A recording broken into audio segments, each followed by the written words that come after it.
Hi, I'm Alex Howard, and welcome to Secrets to Recovery Live. As you guys may have noticed, we had a few technical challenges last time. We're pretty confident this time that we're going to knock it out of the park, as they would say in America. I don't know why I said that, but anyway. I've got two guests this evening. The first is Natasha Todd, who is going to be sharing her recovery story. And I know that recovery stories have always been very popular in Secrets to Recovery because I think when you hear from people that have been on the path that you're on, it gives you a very different perspective than just hearing from us guys as practitioners talking. And then we've got Ian Hatton, who is one of the trustees of the Optimum Health Clinic Foundation, who we're going to have a little bit of a chat about some of the research and the long-term kind of vision, let's say, that we have for the Optimum Health Clinic. So, Natasha, firstly, thank you for joining us on Secrets to Recovery.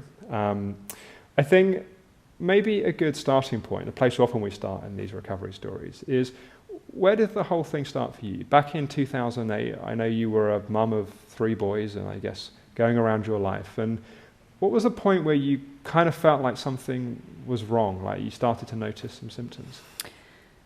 I think I started to notice some symptoms but ignored them to start with. So, okay. That's a fairly common pattern, yeah. My husband had lost his job and I was offered a job in a US law firm in London, and it was supposed to be a part-time job, 9 to 5, 2 days a week.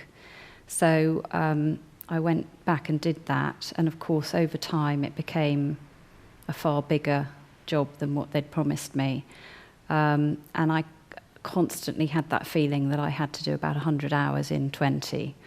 And you're working as a solicitor?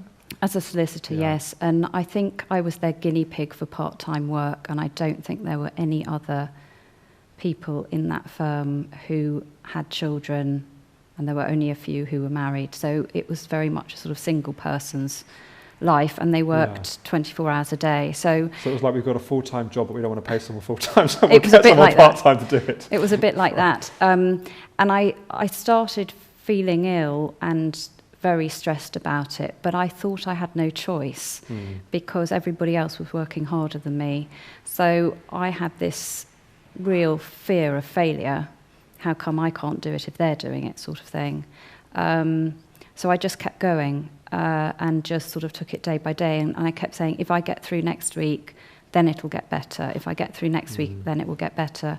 And then one day, on a day I wasn't working, I took the children to a park and I realised I couldn't even walk back to my car. Wow. It's a funny kind of thing where, and I think this is probably common for lots of people that are kind of watching this, that your body gives you signs, but you just go, well, everyone gets tired, I've just got to keep, and especially if there's a kind of achiever pattern of some sort that's playing out, that we just ignore until we reach the point that you have no choice but to listen.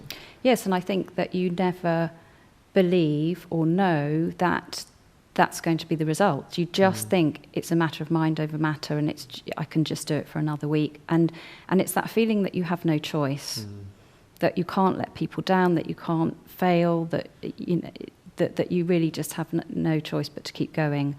And I probably should have resigned, but I couldn't. Yeah, and I guess, knowing what you know now, if you found yourself in a situation like that, I imagine you would just say, guys, this is unreasonable, I can't work to this.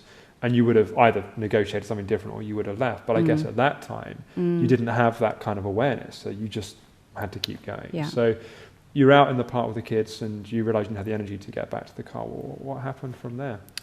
I phoned my mother. I was lucky enough to have family nearby. And I managed to get home and I just phoned her and said, can you take the boys away this evening? I don't think she quite understood what I was asking. And I said, no, just take them home with you. I can't do anything. I can't do any more. I still thought I was going to get up the next day and go to work. Right, okay. And my husband had to say to me, hang on a minute, you can't look after your children and you're going to work tomorrow. But there was a deadline and I didn't think I had a choice. Actually, I didn't go the next day. I couldn't. I couldn't get up. And once I'd stopped and I couldn't get up, then there was a huge sense of relief because something had given me an excuse not to be there. Yeah.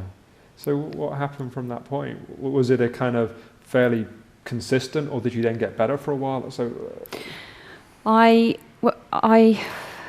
think I felt rotten for about a week, but gradually I got the children back and I kept going for a bit. And then I had a bit of a scare a week later because I felt like I couldn't breathe. It was really painful breathing, and I called my neighbour and we went to the GP, and she said, you've got a virus on your chest and it will be 6 weeks. So at that point I knew, right, that 6 weeks I won't be going back to work. I'm going to feel rotten for 6 weeks. And so I don't think I completely gave into it. I was still at home managing what I had to manage, but sort of taking them to school and then crawling into bed and then crawling out of bed to go and get them. And that was sustainable for a period. And then I realised that I couldn't even do that. So in that 6 weeks, you didn't start improving, if anything? No, it got worse. Yeah. And at that point, we actually moved to my parents' house. Wow. Because I couldn't, the children were 4, 6 and 8. And I just... That's pretty full on. I just couldn't function. Yeah. So I was lucky enough to have family there, and when I got there, I then gave into it. I didn't try and do anything. I stayed in bed. And was that difficult to do? I mean, I understand that on one hand, physically, you had no choice but to do that. But was it a relief? Was it partly a kind of fighting against that? Like, how was that? I think by then, I felt so ill that it was a relief because my responsibility had been taken out of my hands. Yes. And at least somebody else was getting up at 7 o'clock in the morning and getting the children to school. I just couldn't do that. I wasn't sleeping at night and I wasn't able to wake up in the morning. And I could hardly walk downstairs. So actually, at that stage, it was a relief because... and in fact, I remember thinking, I'd rather feel like this than go to work. That's how awful it had been my memory of that job was. Yeah. I found a way out. Yeah. So at first it was just, gosh, how lovely, I'm lying in bed reading a book. And Even though you felt ill. Yeah, I don't need to be anywhere else. And I never believed it would be more than a few weeks. I thought I had this virus. So I didn't at that stage know what it was.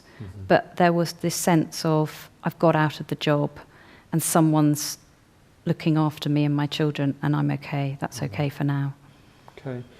Well, what happened from there? Because obviously, I'm aware that it didn't get better. Yes. Well, I think after about probably 8 weeks, I realised that it probably wasn't just a virus. So I'm sure, like everyone else, I went back to the GP, and the GP sent me to a diagnostic consultant, and I went through all sorts of tests. In fact, he wanted to take me into hospital for a night and put monitors on me and everything. At that point, I said, stop. I think probably I've just got chronic fatigue, and you really don't need to test, ad infinitum. Yes. So he then put me on an old-fashioned antidepressant and on a very low dose and said, this will, over time, as we increase the dose, bring back your energy. Your body sort of got used to being like this, and it will get to a point where you will just click out of it. So he thought it was just a deconditioning, kind of depressive kind of thing that was going on. I've no idea really how he understood what chronic fatigue was. Okay. Or didn't understand what chronic fatigue was. Sure. But he was absolutely adamant that this was going to work. Yeah. And that was quite a positive thing, because there I was with no energy whatsoever. It was very physical for me, so it wasn't so much the brain fog, although I had crashing headaches. I had really, really bad headaches, but I could still concentrate on things. But it was very, very physical. It was sort of my day just to get down to breakfast and back up, and then sort of have a bath, and then then it was lunchtime sort of thing. So he was promising me more energy, and at first when I started taking this, it helped my sleep. So I was starting to get a better sort of balance of getting help a little sleep. Bit. So just getting sleep at that point. So really important. So that really helped me, but I felt pretty drugged by it most of the time. I wasn't really with it for probably the first few weeks. And then I got used to it, and we kept upping the dose, and we got to a certain dose, and I just wasn't. At first I was seeing a slight change in energy levels, So, and I was, this is really, this moment's going to come. And then it was obvious that the moment wasn't going to come, and it had helped me as much as it could. And at that point, I was very uncomfortable with being on a drug. So I then said to him, I'm not going up any further. I'm going to start coming down. And that was about a year into? I think I was on it for about 6 months, probably. Okay. And at that point, I was seeing a nutritionist throughout this. I'd done quite a lot of nutrition. It was just an interest of mine beforehand, and I'd done a home study course, and I had seen somebody locally, and she put me in touch with one of the nutritionists here, and that's how. I didn't know. I wondered how the connection. Yeah, happened. so it was a friend of hers, and when she suspected that it was a chronic fatigue, that's how I got put in touch with the clinic. Okay. So I think by that point you were about a year into the kind of, you were saying before we started filming that about a year into having symptoms, but of course, as you say, it went back kind of prior to that. Yeah. So you came and did, I think, the 90 Day program, and it continues the nutrition work that you were doing. Yes. Yeah. What was that like? I guess especially I'm always curious when there's a kind of psychological component introduced, although of course I won't go into the hospital now about that we recognise a very real physical illness, but there was a psychological component that was introduced. Yeah. How was that? Was that something you were open to, resistant to? Well, it was very interesting because I don't think I knew what I was turning up to when I came to the 90 Day program. Okay. In the sense that it was a great experience for me, but it was a massive shock at the same time, because I was a lawyer and I had literally gone through my life thinking I can analyse everything and find solutions, and if you think hard enough about it and you work it out, anything can be solved, obviously except my illness. That wasn't working, and so psychology and the mind-body connection had never ever come into my life at all. So everything that I learnt here was sort of extraordinary. It just opened up a world I knew nothing about, and I don't think I was resistant to the fact that there might be some psychology involved, because I think when it's explained it makes sense. But it was just opening up something I had literally no understanding of at all. So that's quite, that sort of puts you a bit off balance to start with. I understand, and so you came up and you were in a group with, I guess, half a dozen other people, and you kind of taught these various techniques and tools and that kind of thing. What was that like when you got back home? Well, I think a lot of people will find this familiar, but I sort of went and that pushing yourself and achieving and doing it perfectly came in to start with. So there were the stops, and it was sort of like, how do I do my stops? What if I don't do them right? What if I don't do them perfectly? How often do I need to do them? What if I'm not doing them enough? All that stuff came in. It's so funny that what so often happens is, and I know that you know this, but people watching that the characteristics which were significant in causing us to get ill are often the characteristics we then try to get out of the situation we're in. And it's just kind of fascinating that people push themselves ill, discover they're ill, and go, right, well, obviously I have to push myself out of this. And they just apply the same strategy again, because it's all they know to do at that point. So I think, to start with, it was a bit scary in a way, just thinking, what if I can't do this? What if everyone else can do the stop process apart from me? And so I went through a bit of that. But I think over time, and with the support and with the group and everything, you sort of muddle through, and you don't sort of always get it right. But I started recognising a little bit more about what I was doing or what I wasn't doing. And I just decided in the end that I couldn't do a stop when something came up, because I was, it didn't work, or I didn't commit to it, or I started worrying about it. So I made a time every day when I did my stops. And whether there was something to do it on or not, Sure. but just the process of saying, this is when I'm going to do it, and making it a daily thing. And there was always something, you know, when you stop to actually, you know, say, right, what's going on, there was always something I could do it on. And I think that was a turning point for me. Yeah, and just to give some context for people that are watching, that the stop process is basically a technique that we teach people to turn off the maladaptive stress response. So often what happens is the whole nervous system gets overstimulated, and it's a way of recognizing how that happens and stopping those patterns and settling things. And it's one element of what we do in the 90-day program, but often it can be quite an important element.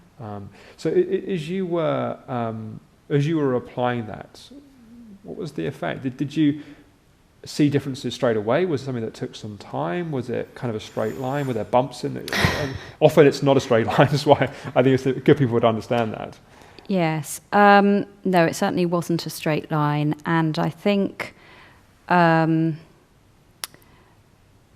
was doing other things as well. I was having one-to-one sessions at the clinic. So I think that was helping as well, because a lot of the patterns were very ensconced, the sort of perfectionist and the inner critic and that sort of thing. But I think what the stops really helped with was the awareness of what was going on. And I think that doesn't come in the first week after the 90-day program or the first month. It sort of gradually just sort of happens. Sure. And I think that was something that I learnt over time, is that you don't need to push it, and you don't need to worry about, have I done enough stops today, or have I done enough, you know, meditation or this to get well. It's more about just living with a consciousness and an awareness, because if you have that, then in a sense the changes are sort of bubbling away without you having to try too hard. Yeah, well, one of the things that you know, you were saying in our preparation is that cultivating patience with that had been really important.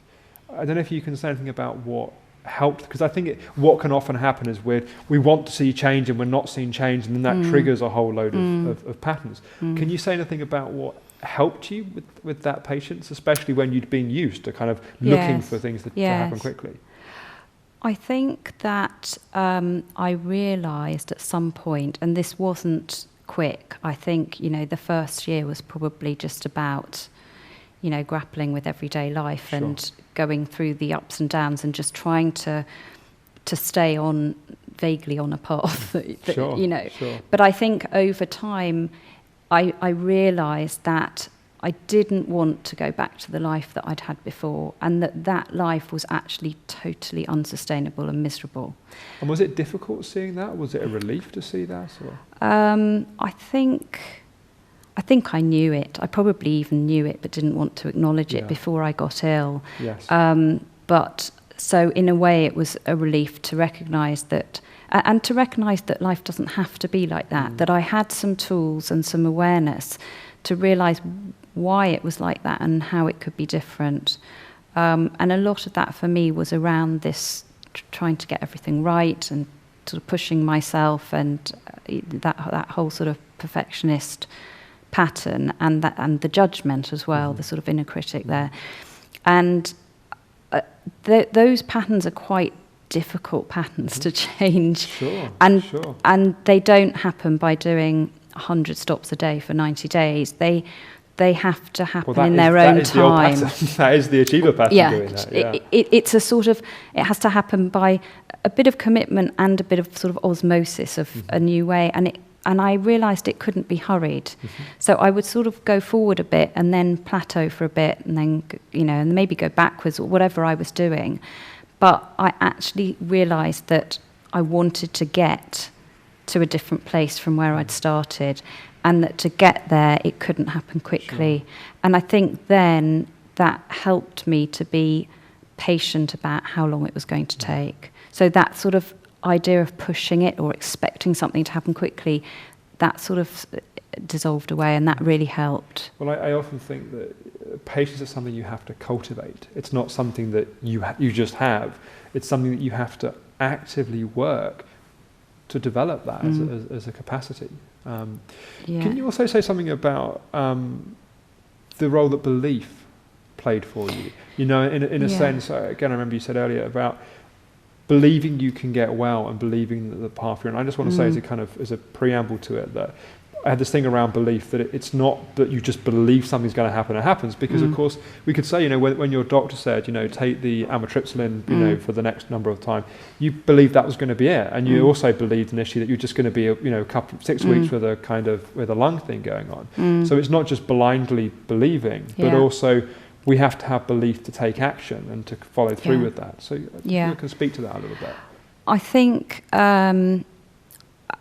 I was lucky that the whole way through, even on the amitriptyline, I could see a trend that was going in the right direction, albeit very slow, and albeit that I had blips that went the wrong way. But generally, I was moving very slowly in the right direction. So that gave me hope to start with.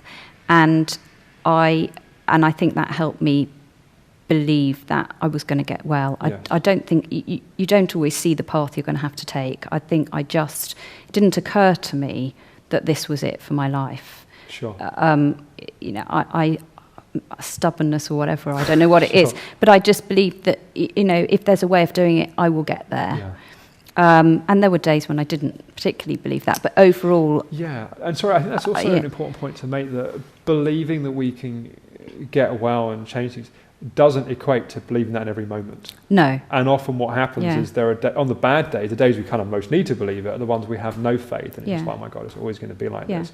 And then it's on the better days, sometimes we can go too far and go, oh my God, I feel so much better, I'm completely recovered, and then we go and crash, we've done too much too quickly. But there's a kind of having a solid belief, I think, is really important. And there were days where, of course, I didn't believe it, and it's fine not to believe it for a day, but it's when it goes on and on. But I think the other thing that really helped was that when I came to the Optimum Health Clinic and I was doing the psychology and the nutrition, I stuck with that as a path, and it made sense to me. And the psychology was a very new thing to me, but I was fascinated in it. So I enjoyed it, if you like, finding out about it, seeing that, what could help, and just understanding some life skills, really. No one had ever taught me that. And I was always interested in nutrition. So I really did believe that if I stuck to that path, I would get better. And I think I've come across so many people who, after 3 weeks, will say to me, oh, I'm not sure whether this is working. Have you tried this? And I think you can spend so much time and energy looking on the internet, trying different things, and you never settle something that you can waste so much energy doing that. Whereas if you've got to give things a chance. And again, it's about this patience. It's not going to happen quickly. So you've got to set your expectations and go with it.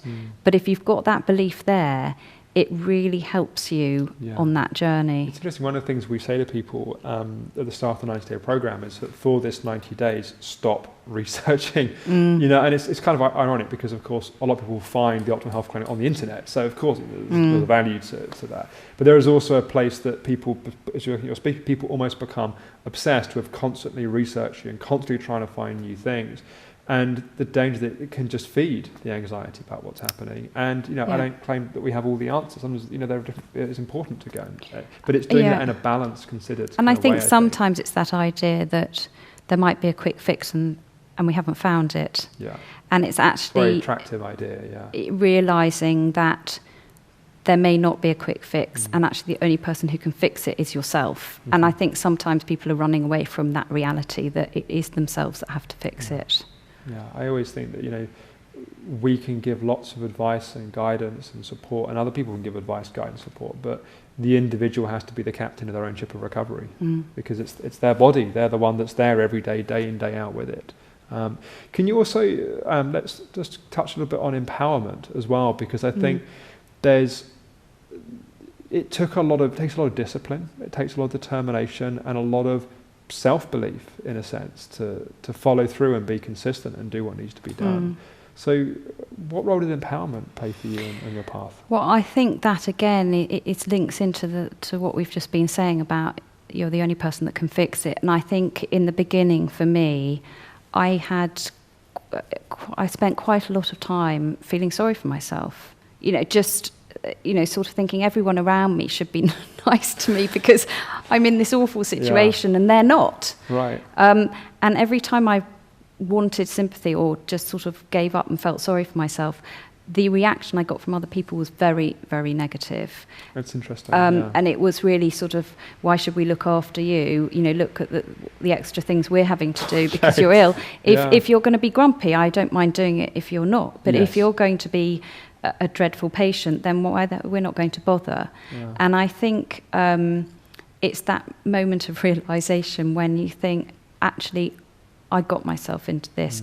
I'm responsible for getting myself out of this, and realising that it is up to you, and nobody else. People are not going to sit there and make you feel better by feeling sorry for you, and it really doesn't serve any purpose. Yeah, I think it's such a difficult role being the carer of someone that's ill, and finding that balance between providing support, genuine support for someone, and not indulging where they are. And I think also for the patient it's so difficult because does someone with ME chronic fatigue, fibromyalgia, or whatever their diagnosis, have a right to feel grumpy, pissed off, and fed up?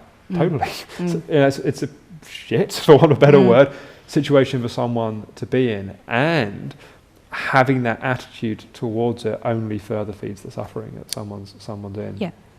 I think that's right, and you think when you feel sorry for yourself that somehow it's going to give you something from other people, and it just didn't work. It was just, I felt worse, people didn't want to be with me, and that's the harsh reality, I think, when you're ill, is that nobody wants to be with somebody unless they're going to give something to them. So if you're not going to be cheerful, you won't have any friends left. And grateful as well for the support. Yeah, and I think it's just realising, actually, if you go in that direction, it can only get worse.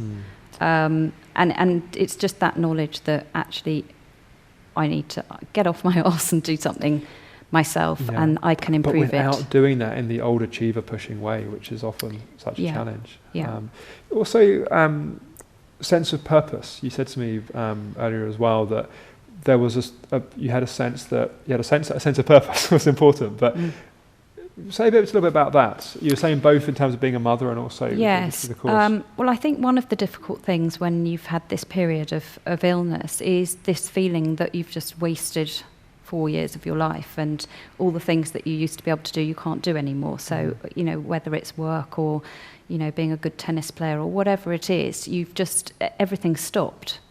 And for me, I think it really helped to still have a role. And although being a mother at times when you're ill is quite stressful, because obviously you may not have the energy and you've still got these 3 children to look after, for me it really helped me because it gave me that sense of purpose. I was still being a mother. I still had a role. They came home every day and I was there, and I couldn't wallow or feel sorry for myself because they needed me. Yeah. And I think to be needed by children, especially because they're very accepting. They don't judge you for being ill. They don't judge you. You're just their mother. Yeah. And so for a few hours of a day, you're not labelled as an ill person by them. You're just doing your job as their mother. But it's an interesting different reference point, because I often think being a parent with ME chronic fatigue, it has a particular set of challenges that go with it, and I think it can be very, very challenging. But I think it's a really helpful frame that you're putting around it, that yes, it has a different set of challenges, but also it has a gift that goes with it. Yes, and it's a helpful thing for people to recognise. Yes, because I think a lot of things we feel when we're ill is this isolation because we can't be with our friends, we can't go out, we can't do these things, and you spend a lot of time on your own. And again, it really helps with that, because when they come in from school, you wouldn't be doing anything else even if you were well. That's what you would be doing. Yes. And so it stops you feeling different or isolated for some of your day, which I think is helpful. And the other thing I did was I did the training program here. The practitioner course. Yes. And I think, again, for me, it was physical things I couldn't do. But I was lucky enough to be able to concentrate. So I had that sense that I was learning something and that I could get through a course and sort of get something at the end of it and say, well, I've got something to show for that time. And I think that really helped as well. Yeah. Yeah, no, that makes a lot of sense. So we've got a couple of minutes. So what's life like now? So I mean, we've kind of focused more on the things that helped you rather than the kind of detail of how it happened, which I think is a helpful way to come at it. But just say a little bit about life on the other side. Obviously, you got 3 kids, and kind of work is kind of been busy, and family life. When you look back on those, well, firstly, what's it like to have energy? Let's start there. I appreciate it. I think, there are things that I keep doing things for a first time again, and you appreciate them a lot more because you haven't been able to do them. So whether it's get on a bike and go for a bike ride with my children, which I always had to stay behind before. I love the countryside and walking, and there were places I couldn't do the hills. So having that freedom to be able to walk again and to be able to go out, if I'm invited out to dinner, to actually be able to say yes and not worry about it. Right. Yes, it's lovely to have that freedom again to decide what you do and you don't want to do, rather than being sort of forced into living a certain way of life. And I think, having said all that, balance is a really key thing, because I think I approach my life differently now. So I'm not doing a lot of things I would have done in the past, but I'm very conscious of the balance that I want to keep to stay healthy. So, and I think you've somewhat answered my last question, but if the you of 2007, let's say, before 2007, was watching this now, what would you?